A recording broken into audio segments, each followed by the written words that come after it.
వెంకటేశ్వర స్వామి వారు అన్నారు, భక్తుల్ని కాపాడాలనేటటువంటి ఏకైక కోరికతో నేను ఈ వెంకటాచల క్షేత్రంలో వెలియడం కోసం వచ్చాను. నేను వస్తే రమాదేవి కరవీరపురం వెళ్ళింది. కరవీరపురం అంటే కొల్హాపురం వెళ్ళింది. కాబట్టి ఇప్పుడు నన్ను డబ్బిమ్మంటే ఎక్కడి నుంచి ఇస్తాను? డబ్బుతో సమానమైన మాట ఇస్తాను. అదే డబ్బు అనుకోండి. ఏమిస్తారన్నారు?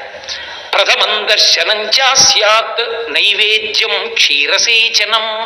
ఓ శ్వేతవరాహమా, నేను మాటిస్తున్నాను, నేను ఇక్కడ వెలుస్తాను, వెలిసి భక్తుల్ని కాపాడతాను. అందుకే ఆబాల గోపాలము ఏడుకొండలవాడ వెంకటరమణ గోవింద గోవింద అంటూనే ఉంటారు, నా దగ్గరికి వస్తూనే ఉంటారు.